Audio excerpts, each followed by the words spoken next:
The Freedom to Doubt by Paul Stephan Dodenhoff. The freedom to doubt, to question, to be content to live in mystery is central to the liberal religious tradition. Like the process of evolution itself, the path that we follow, our practice if you will, is not easy or simple. It isn't without its dead ends or its disappointments. It doesn't guarantee that all our conclusions will be final or that we will ever find an answer to all of our questions. But also, like the process of evolution, it is filled with great expressions of beauty and awe that are sometimes born of great struggle and at other times come as unexpected grace.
Thank you, Mary. After 2 years of not getting to hear live piano, it's always so good to hear it.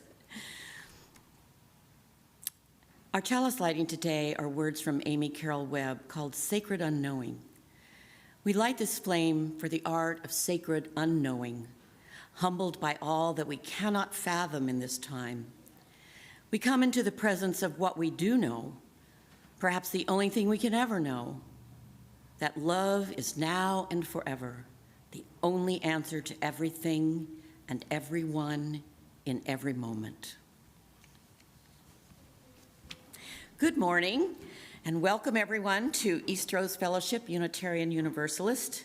I'm Cynthia Hopkins, your worship leader today.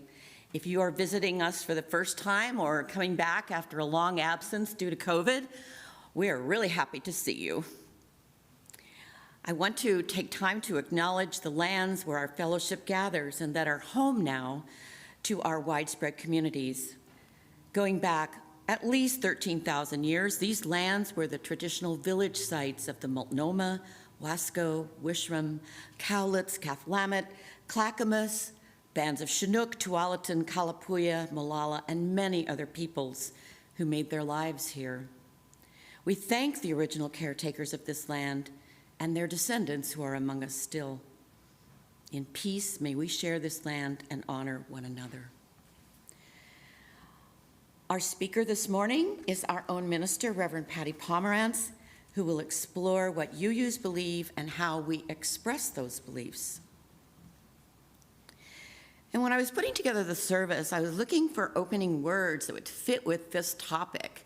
And I was browsing through the hymnal, and I found hymn number 193, Our Faith is But a Single Gem.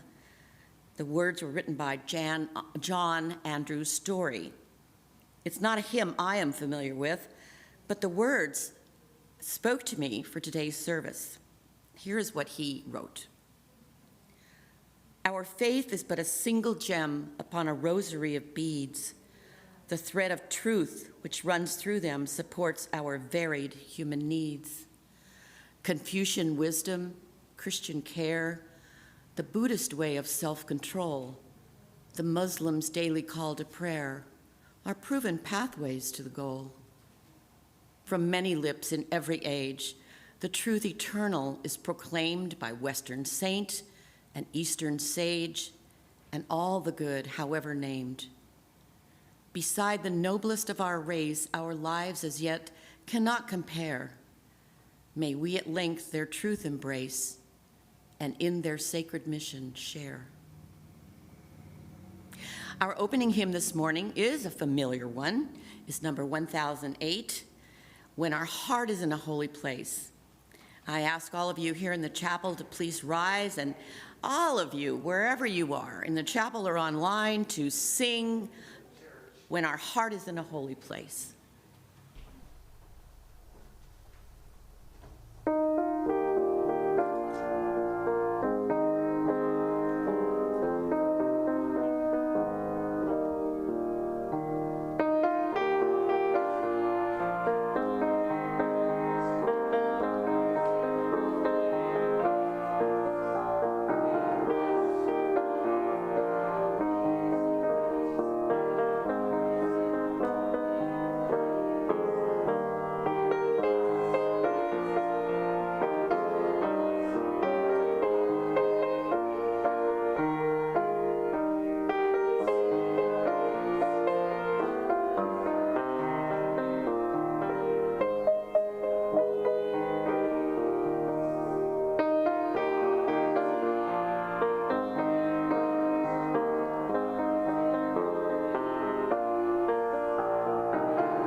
Good morning.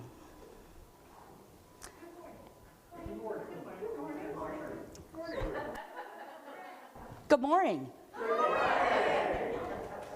Hear that, folks, out in YouTube land? And welcome. We actually have a child to tell a story to, a visitor. So, this is the story of a man named Norbert. The sermon that I'm going to share with you later is going to race through 2,000 years of religious history. There won't be many names mentioned, and when they are, there won't be very much about them. But it's important to remember that behind all history is personal story. You won't hear anything about Norbert Čapek. We'll barely mention his historical period. He lived from 1840 through 1942, when he was gassed by the Nazis. And yet, without Čapek, we wouldn't have the flower communion, nor several hymns, one of which we'll sing today after Joys and Concerns. Today, I want to tell you about how I came to be in his home in Prague in 1999. We had put Prague into our travel itinerary because we knew there was rich history of the Unitarians there. One of the extraordinary things about Prague is it was the home of Jan Hus, who 100 years before the Reformation in 1415 was burned at the stake for heresy. His followers were called Hussites, and in Prague there are still Hussite churches. But on their steeples, instead of a cross, it's actually a chalice. And that is where our UU chalice comes from. In the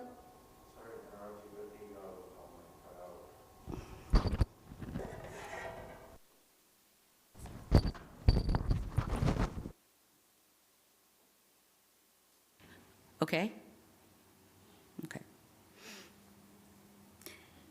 In the late 90s, there were UU seminary students at our Meadville Lombard Seminary, which is in Chicago. And we had the fortune to know one. She put us in touch with a small group of Unitarians in Prague. We went to their gathering, which was in the basement of one of the Hussite churches. Now, there's actually an ornate Unitarian church in Prague, the Cathedral Church, that survived the war because Čapek had secured some of its funding in America, and they couldn't destroy property that belonged to America. I don't know why, but after the war, free from the communists and then the Nazis, the church was taken over by another young seminarian, a man who had also trained for ministry at Meadville Lombard, but when he went back to Prague, he took over the cathedral from the actual Unitarian survivors of the war. That's why they were meeting in a church basement. The service was totally in Czech, which I do not speak. And I will tell you that the word for yes is ano. And so they would shake their heads and go, ano. Very confusing. After the service, a number of the congregation invited us to what was the home of Čapek's granddaughter, who spoke no English. Thankfully, there were a few English speakers, so we could converse. The apartment was beautiful and much larger than most, and if I remember correctly, it too survived because it was financed with American money. They explained to us that for many years, Prague was communist. Then the Nazis took over. Then the young man I mentioned stole their building and possessions. They had not experienced much religious freedom in the 20th century. Thankfully, they were about to get their building back. I don't remember a lot about them individually. What I do remember was my thinking of how I would have dealt with all that they had been through. I can't imagine.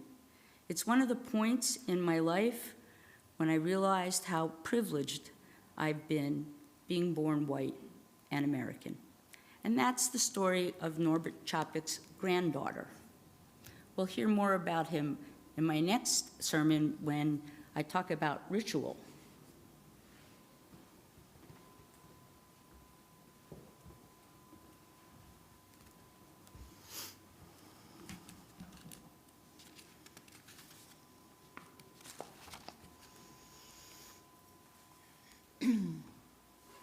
These are the words of John Saxon, entitled "The River of Community."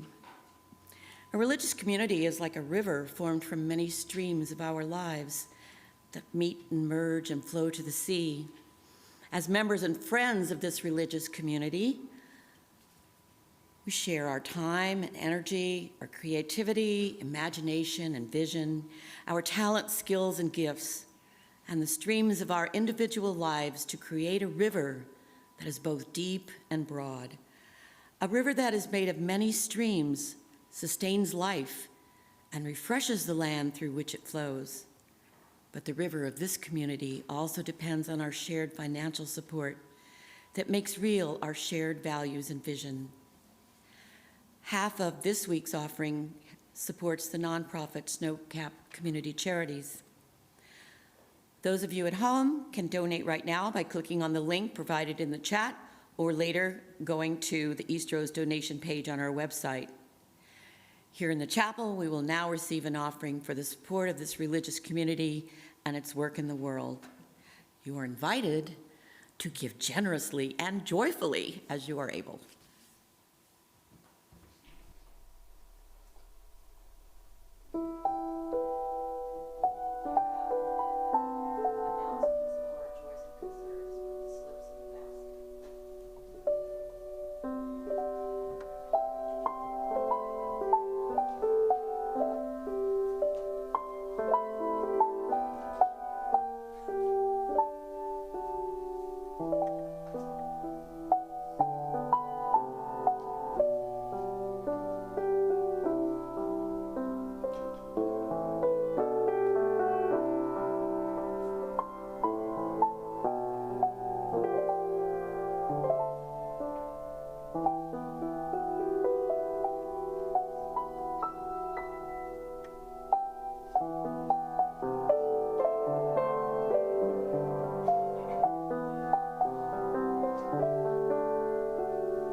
Mother Spirit, Father Spirit, where are you? In the sky song, in the forest sounds your cry. What to give you, what to call you, what am I? Many drops are in the ocean deep and wide. Sunlight bounces off the ripples to the sky. What what to give you, what to call you, who am I? I am empty, time flies from me, what is time? Dreams eternal, fears infernal haunt my heart. What to give you, what to call you, oh my God. Mother Spirit, Father Spirit, take our hearts. Take our breath and let our voices sing our parts. Take our hand and let us work to shape our art.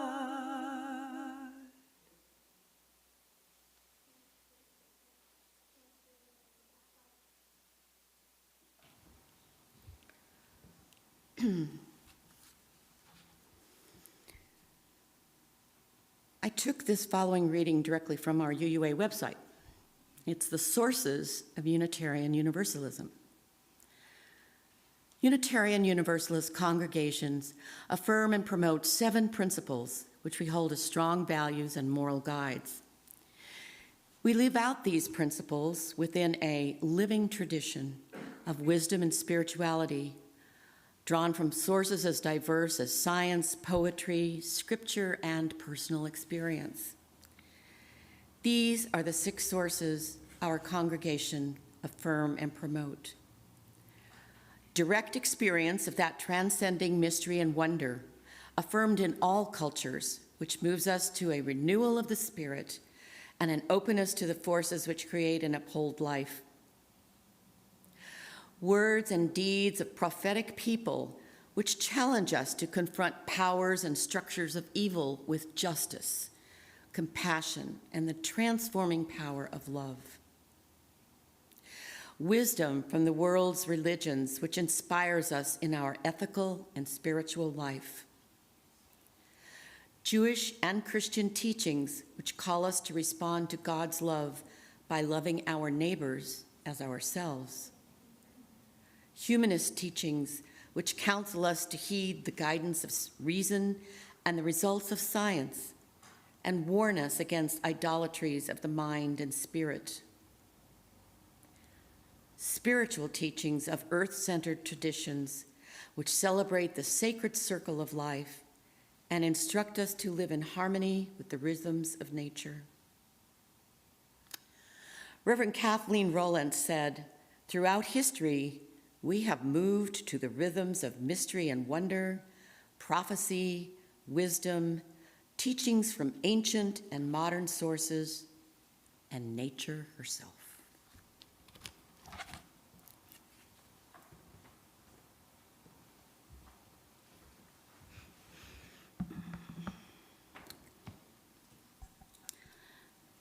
I found a new favorite definition of theology while I was preparing this sermon. It's from the website of Quartz Hill School of Theology, which is part of the California Southern Baptist Convention.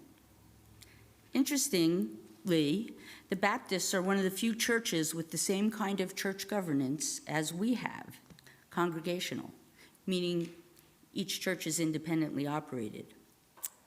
On the website, it says, theology can be simply defined as the study of God. Freshman college students usually define it with one word: boring. So here's an attempt to make it interesting. My preferred definition of theology says, theology is the systematic study of the nature of the divine and, more broadly, of religious belief. I prefer this definition because I think I know that some of you here today and maybe viewing on YouTube don't believe in God and therefore think they don't have a theology. Well, I beg to differ. Because if you are human, you have to have some way of dealing with the big questions we don't have scientific answers to, like what happens when we die? How did the earth start? How did humanity start?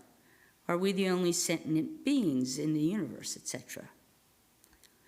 However you answer those questions is the key to your theology. It may have a part that is divine, which you may call God or spirit, mystery, or it may not have God. Or you may be a seeker, always questioning. More about that in a minute. But everyone places those unanswerable questions, at least for now, in their brain. In order to understand UU theology, you must start with early Christian theology and then expand it to our present list of sources that Cynthia just read. Each of the points I'm going to make today could be its own sermon, but that will have to wait.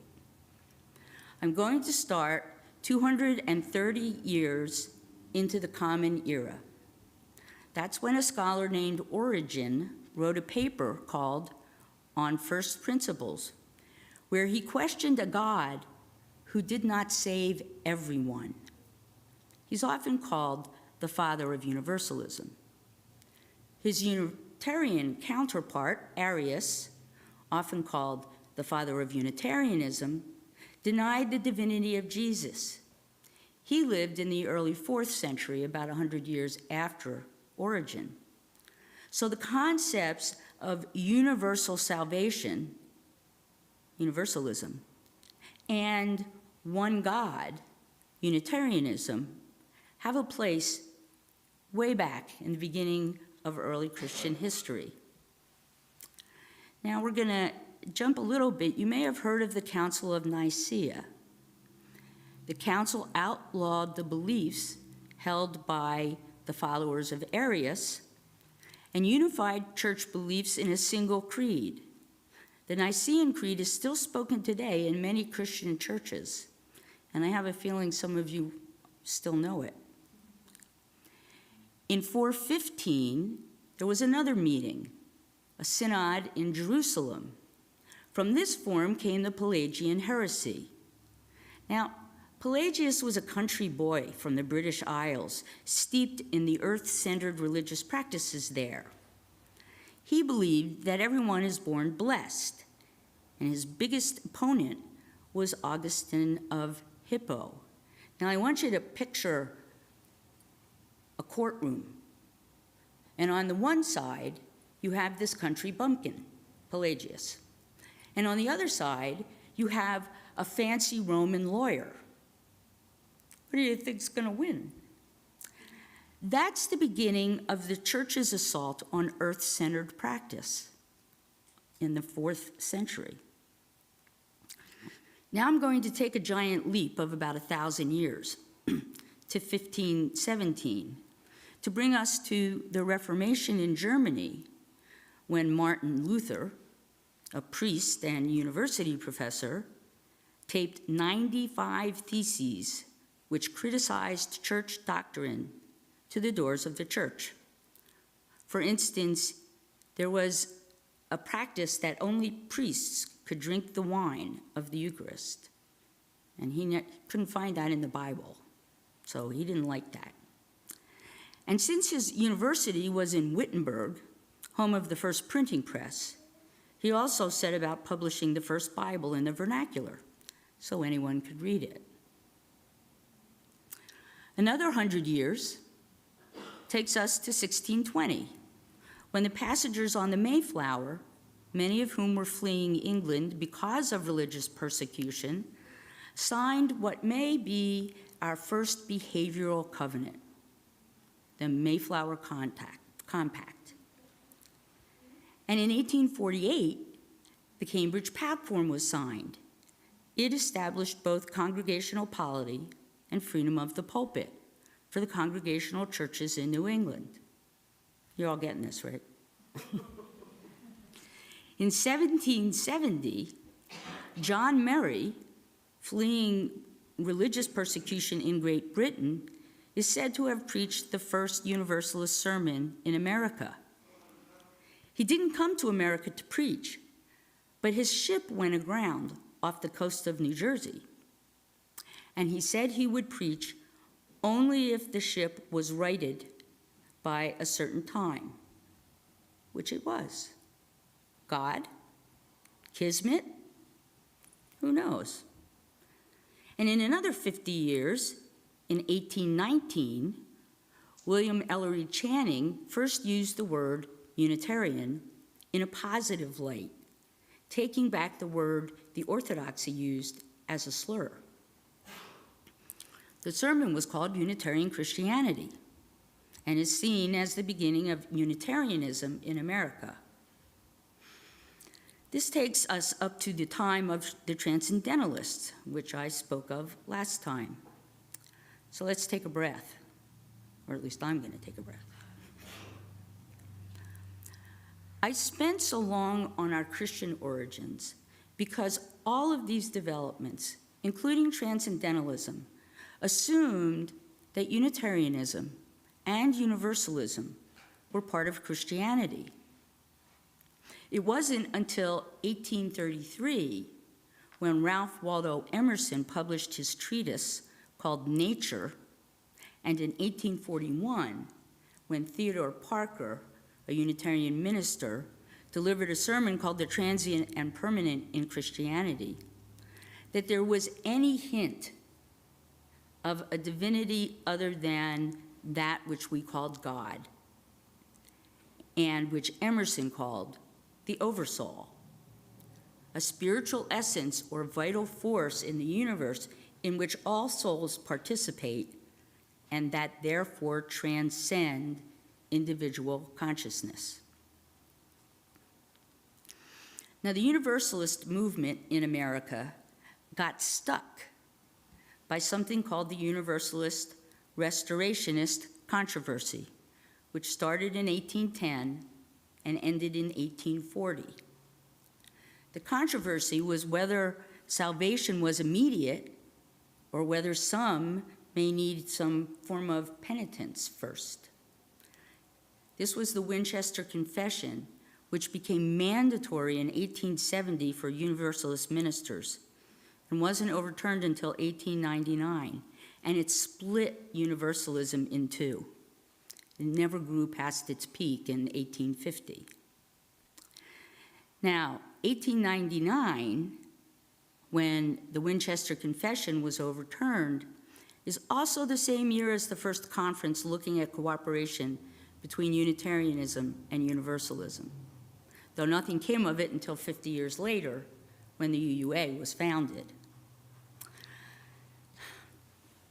Now, the 20th century saw these developments both in and out of what would become Unitarian Universalism.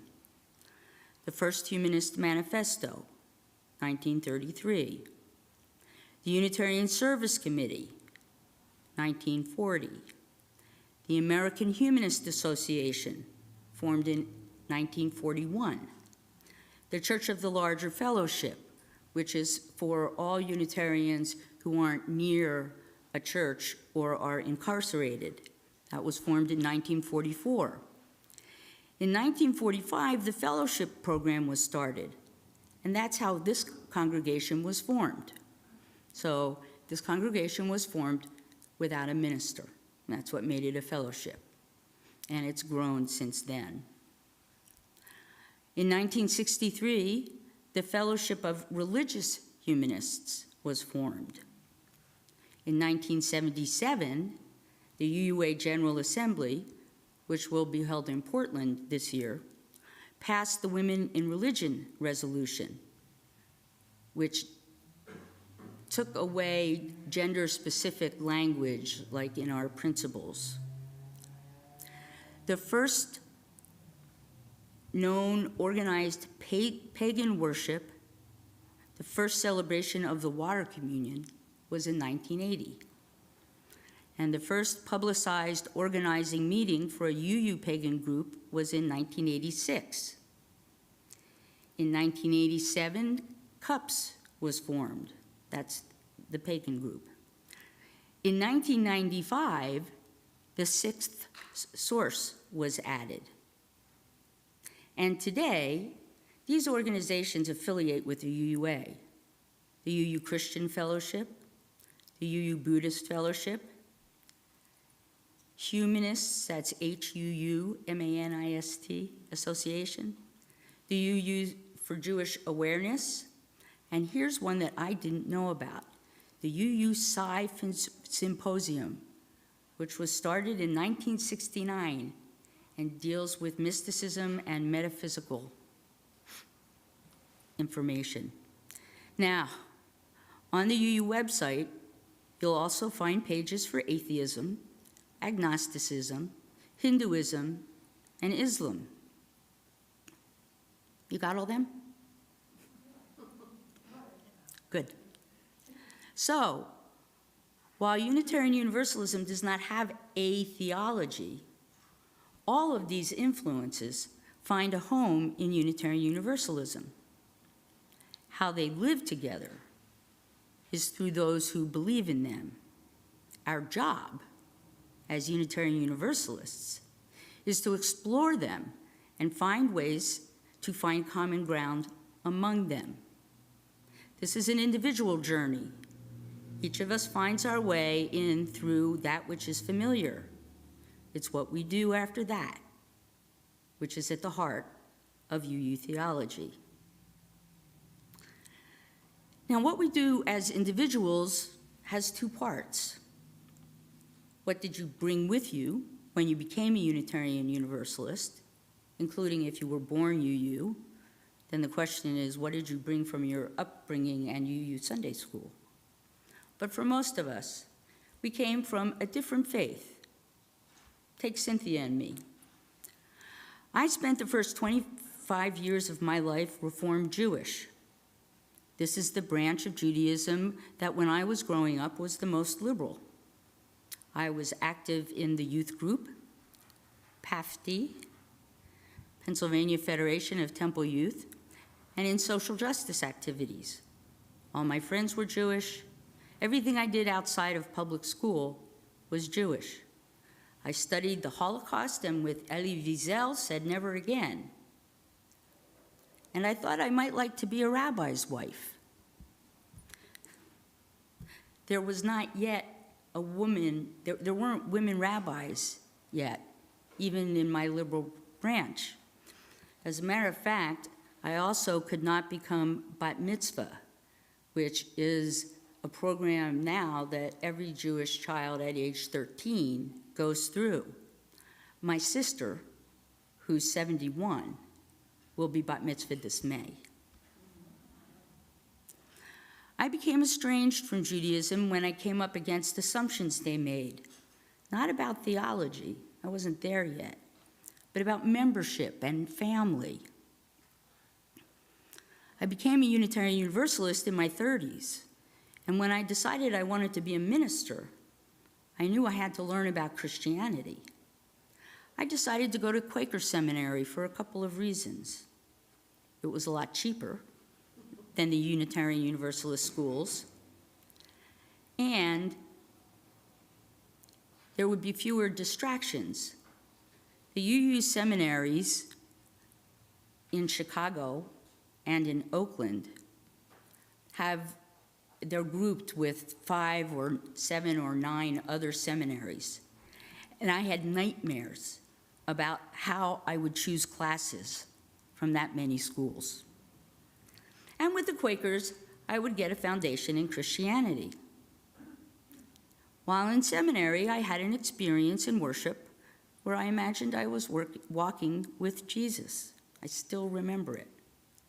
I also had experience with the local Muslim community while doing my field work as part of my schooling. That was the year the Twin Towers came down, and I couldn't imagine what it was like to be a Muslim. All of these experiences touched me deeply. Then I graduated and spent many years trying to decide if I was a Jewish Unitarian Universalist, a Unitarian Universalist Jew, or just a Unitarian Universalist. It didn't help when I became involved in the UU Addictions Ministry, program that was run for many years out of this district, and it focused a good deal on a Buddhist approach to recovery. School was 20 years ago. That's what I brought with me to Eastrose. And since I know you'll ask, I consider myself a Unitarian Universalist, period. One of the things about the Quakers is that they run a friends' school in Ramallah, in the West Bank, a short way from Jerusalem. One of my roommates taught there and returned while in seminary. I saw Judaism from a different perspective, as the oppressor, forcing Palestinians to live in camps. As one author put it, Israel acts the victim, saying never again, while actually being the oppressor. Spending time with the Quakers made me question my own Judaism and never again. I haven't figured it out. My entire birth family remains very actively Jewish. And for the past 10 years, I've shared my life with a Roman Catholic woman priest because I needed another influence. Cynthia? Oh, wait, I'm sorry. My theology moves within these influences I've mentioned, some which depend on God, some of which depend on not God. And it's always changing as my understanding of the world and my place in it changes. I have a personal understanding of the divine, which I hold very lightly, as I explore other aspects of belief, which may not. I have the image of a big mountain, and at the top of this mountain is God or not God, whatever's there, the ultimate truth. And all theological beliefs are somewhere on the mountain, but because it's so big, they can't see one another. But we're all moving toward the same ultimate truth.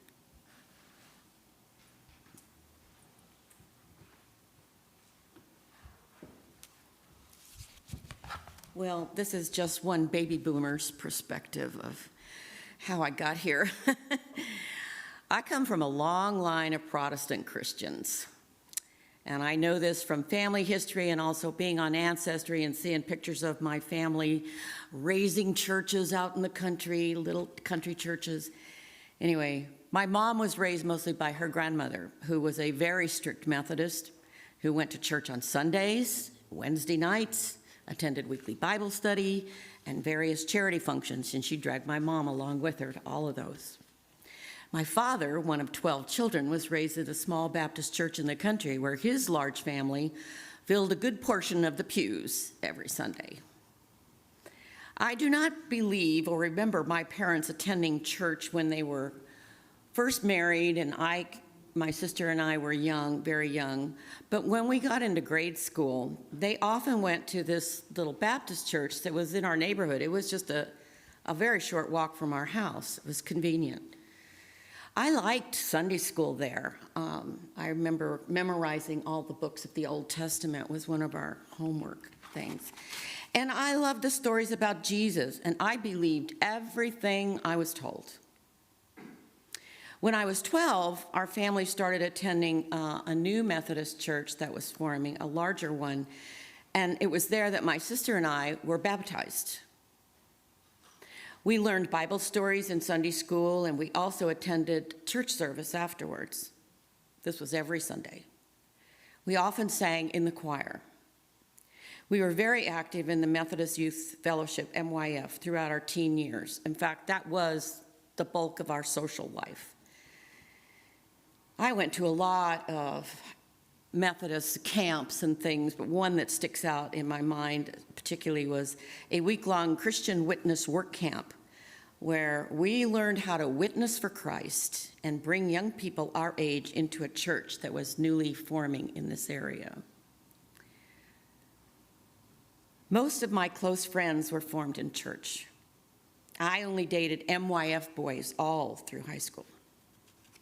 I loved everything about my faith and my Methodist church. At one point, I even thought I might become a missionary. I couldn't think of being a minister either because women didn't do that. But as I matured, some of the teachings started to really bother me, like the belief that anyone who did not believe in Christ or had not even heard of Christ would not be able to get into heaven. Or that we Methodists should not marry a non-Christian. Nope, we really shouldn't even be considering Catholic boys at this point. Well, these ideas did not sit right with me. So then I went off to college, and I was busy with classes, working, and social activities, and so church took a back seat. But over time, as seems common among many college students, I think, I began to question more of the religious concepts I had grown up with. We had marathon talk sessions in my dorm about the meaning of life, God, sin, heaven, and hell, and I heard plenty of differing perspectives from my new friends, mostly Catholic, Baptist, Presbyterian, Episcopalian. Many of them were also questioning their church's teachings. Well, hey, it was the late 1960s. My generation seemed to be questioning everything. I married very young, and I didn't go to church for many years. I had babies and work and marriage to take up my time, and Sunday was my only day to rest. My time became more precious when I divorced and became a single mom, but something was really missing from my life. I needed church back in my life. I wanted my children to experience it. A close friend, an avowed atheist, invited me to attend her crazy church. You guessed it, a Unitarian church. What an eye-opener the services at this very large church were. Jazz band music, people dancing in the aisles, a woman minister, and active support for my feminist beliefs. I was hooked. My children absolutely loved the Sunday school there, where they were learning the OWL program. This was not the church of my childhood, but it was filling my spiritual and social justice needs. Over the years, church attendance once again fell off, but not my spiritual longings. For a while, my spiritual needs were met by my yoga practice. In the late 1990s, I went back to college on Saturdays and Sundays to earn my bachelor's degree at the College of Notre Dame of Maryland, founded by an order of Catholic nuns. Religion classes were required for graduation, and I learned a lot of the history of the Catholic Church. It was fascinating, and also helped me realize that much of what I had been taught as a young person at church as divine simply wasn't true. She talked about the Nicene Creed.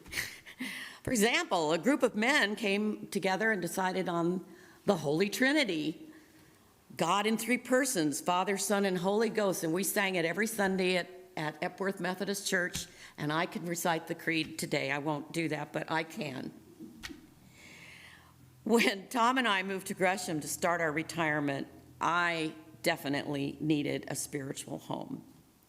I often drove down 181st here past Eastrose and thought, I'll try a small Unitarian church.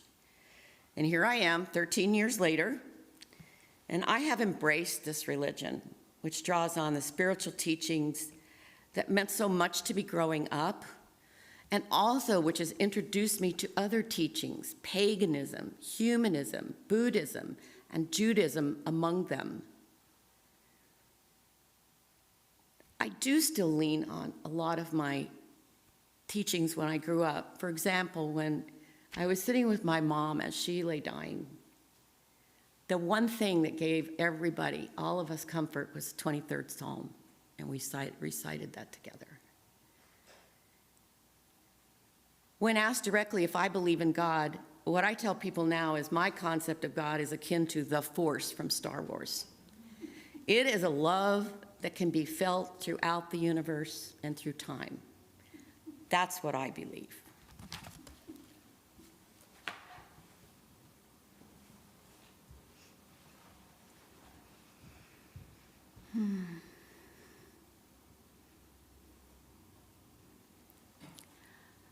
Like Cynthia and me, each one of you brings whatever your experience was before becoming UU. If you are truly Unitarian Universalist, however, you don't just keep to your personal journey before you arrived here, but you look at other forms of belief, constantly checking to see how your personal theology interacts with other theologies. And it all mixes together. We may not believe alike, but we can love alike, stand up for what's right alike. I can tell you that never during the time that I was Jewish did it ever cross my mind that I would have any relationship with Christianity or Jesus. And given the state of our world, it behooves each of us to at least become conversant with other theologies. You know, Unitarianism is not an easy place to be a minister. But unlike the Judaism of my birth, UUism is the only way to both have a personal theology and allow that it is not the only, and certainly not the, way to the truth of the universe. During the pandemic, we saw a lot of things that we have not been doing that we could be. One would be having small group conversations on our personal beliefs, where we can listen deeply, below simply comparing to look for common ground that brings us closer together. How many people in this congregation, how many people in this room, do you have knowledge of what they believe? When it's different from yours, are you uncomfortable or curious, or both? This is the essence and the promise of Unitarian Universalism, which we tend to ignore. The ethic of our faith community is to always be questioning, learning, regardless of your current belief stance or credo. Somebody reminded me the other day that I used to talk about how the purpose of Unitarian Universalism is to comfort the afflicted and afflict the comfortable, including the minister, which happens. There should be sermons about topics you don't think concern you that are the important ones for you to attend. Always asking, how does this fit with my personal knowledge of the world? This is what makes us a faith community and not a service club or a study group. I want to close with this poem by UU minister Richard Gilbert. We are all more human than otherwise. The human race is a vast rainbow bursting into view of white and black, red, yellow, and brown. Yet for all, blood is red, the sky is blue, the earth brown, the night dark. In size and shape, we are a varied pattern of tall and short, slim and stout, elegant and plain. Yet for all, there are fingers to touch, hearts to break, eyes to cry, ears to hear, mouths to speak. In tongue, we are a tower of Babel, a great jumble of voices grasping for words, groping for ways to say love, peace, pity, and hope. Faiths compete, claiming the one way. Saviors abound, pointing to salvation. Not all can be right. Not one. We are united only by our urge to search, Boundaries divide us, lines drawn to mark our diversity, maps charted to separate the human race from itself. Yet a mother's grief, a father's love, a child's happy cry, a musician's sound, an artist's stroke batter the boundaries and shatter the walls. Strength and weakness, arrogance and humility, confidence and fear live together in each one, reminding us that we share a common humanity. We are all more human than otherwise. And now join me in our closing hymn, which is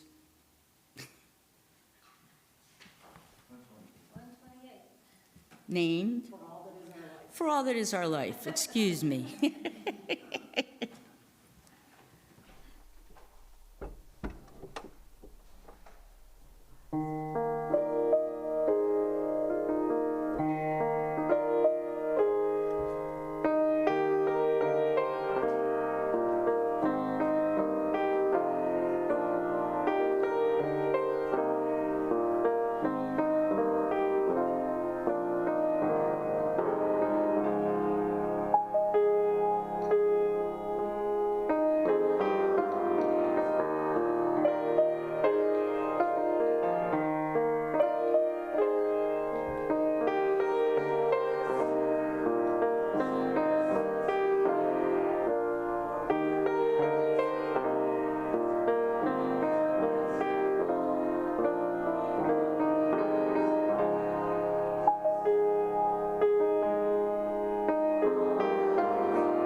I better get my glasses.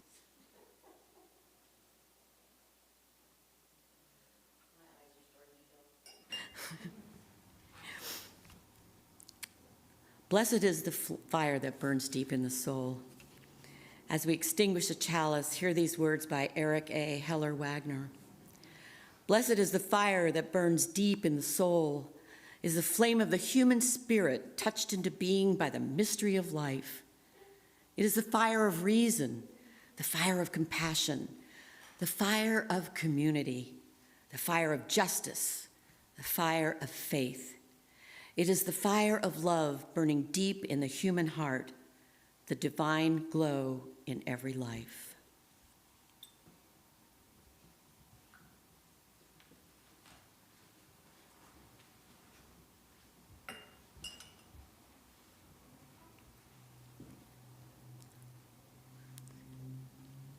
These words of benediction are by Mark Mosher de Wolf, a UU minister and colleague whose life was taken much too young from AIDS.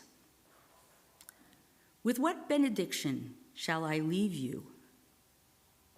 This: in your life, may you know the holy meaning, the mystery that breaks into every moment. May you live at peace with your world and at peace with yourself. And may the love of truth guide you in your everyday. Amen, and blessed be.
Thank you again, Mary.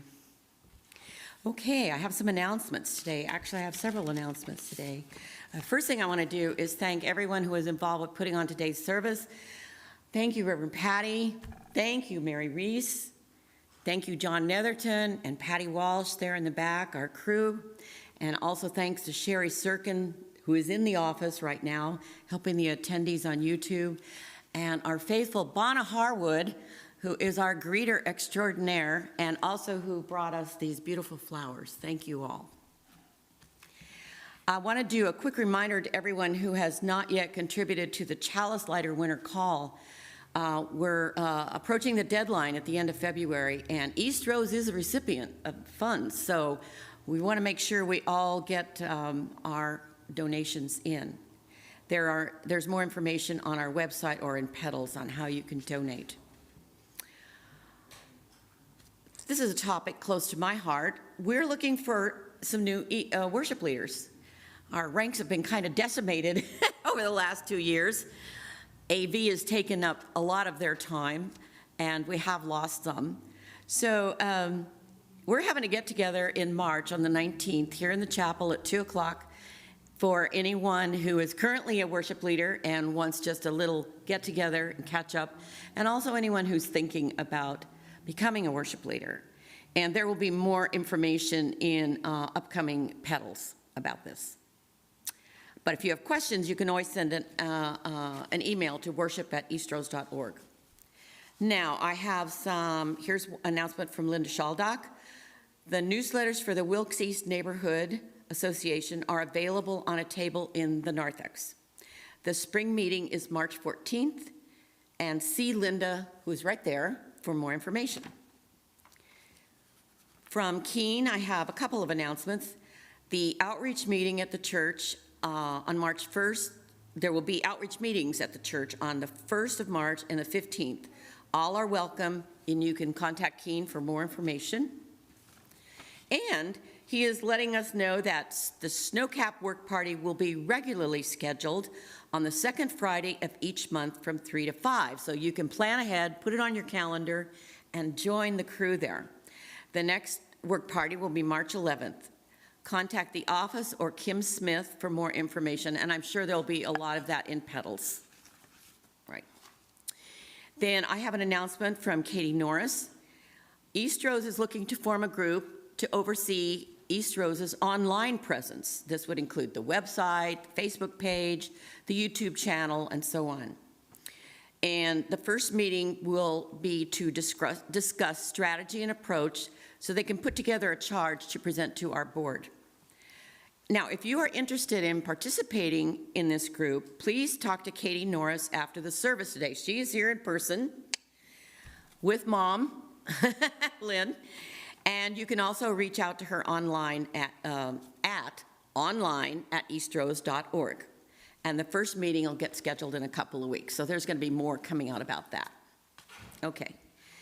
And then our last announcement is about next week's service, where we have one of our favorite regulars coming back, Will Horniak, and he is going to present a program, Storytelling in Spiritual Practice. This is something I'm really looking forward to. And the worship leader will be Katie Tenike. That concludes the announcements. It is now visiting time. The service is over. If you are attending online, I recommend you exit YouTube and go out on the Zoom connection for the cafe conversations. And those of us here at Eastrose, although we don't have the coffee here yet, you're still invited to stay and visit. And we hope to see you all next week. Bring a friend, or a mom, or a dad. And if you want to visit today, you should probably stay in the sanctuary because it's the only room that's heated. Yes. So, Yes, it's frigid out the doors.